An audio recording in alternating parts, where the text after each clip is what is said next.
Let's discuss a little bit about sulfur nucleophiles.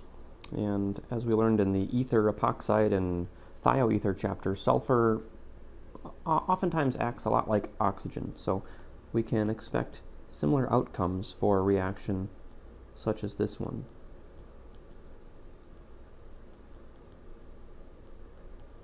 So we have acid catalysts, just like we've seen in previous videos.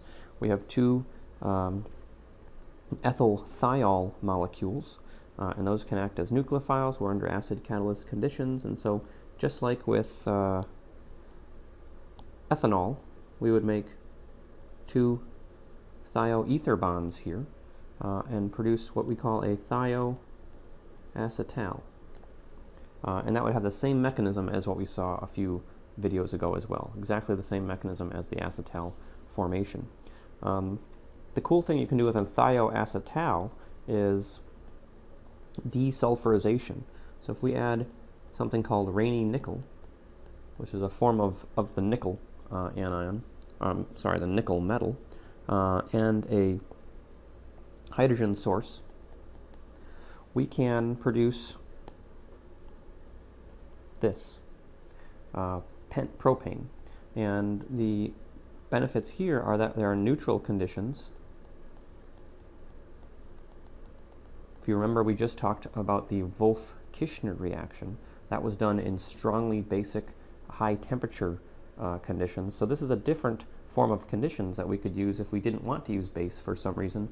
Maybe there's an R group here that is susceptible to base, and we don't want it to experience the strongly basic conditions. So we can reduce this with neutral conditions, and you remember that the Clemmensen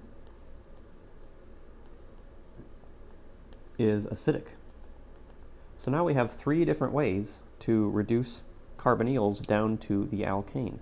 We can do them under acidic conditions with the Clemmensen reduction. We learned that back in the aromatic substitution chapter. We can do them under basic conditions with the Wolff-Kishner, or as we see here, we can do it with Raney nickel and hydrogen, and that is simply a neutral reduction. We have to make the thioacetal first, and then we can reduce it down to the alkane. Let's take a quick look at hydrogen nucleophiles. We've seen them before, so we're not going to spend a lot of time here. NABH4 in methanol is one example, and of course that produces the secondary alcohol.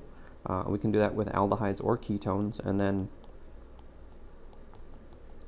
when we have esters or carboxylic acids or other carboxylic acid derivatives, lithium aluminum hydride is the first step. Second step, mild acid workup to make a primary alcohol, and we can make secondary again with ketones.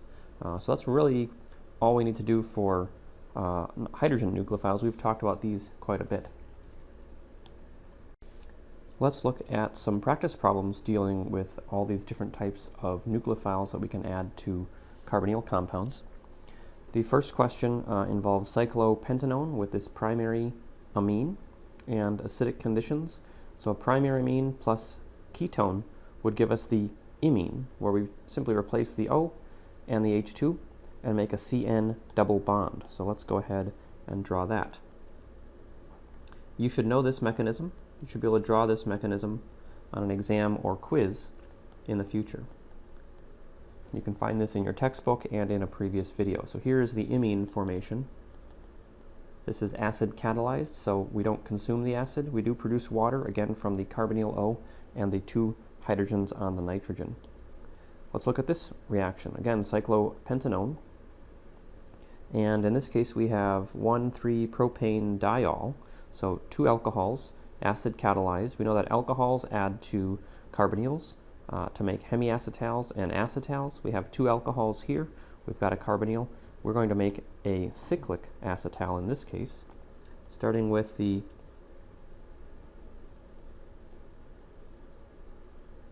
cyclopentane. We would then turn the carbonyl carbon into two single bonds to O. We've got 3 carbon atoms between the O's, so we make this cyclic acetal in this case. And we've also made water, of course, so that's a byproduct. This is acid catalyzed again. This mechanism we showed on a previous video. It is in your textbook you should know this one for an upcoming quiz or exam. Here's a slightly different version of the acetal formation. We've got a ketone, we've got an alcohol next door on the same molecule, and we have ethanol. So I think we're going to make a mixed acetal where this is one of the OR groups, this is the other OR group, and so we can model that right here. There's my first acetal, that's the alcohol hanging off the cyclopentanone ring, and then the other half of the acetal comes from the ethanol solvent, and again we make some water, and this is another sort of cyclic acetal, and you should be able to identify how we got here. Sometimes it helps to count carbons and identify where they go in the product, and so that's how we're going to solve this one. Lastly, we have this problem down here. We've got an aldehyde, we've got ethylamine, and we've got a second step with the sodium cyanoborohydride, which was one of the new reactions we learned about, and it reacts with imines. So let's draw the initial imine first.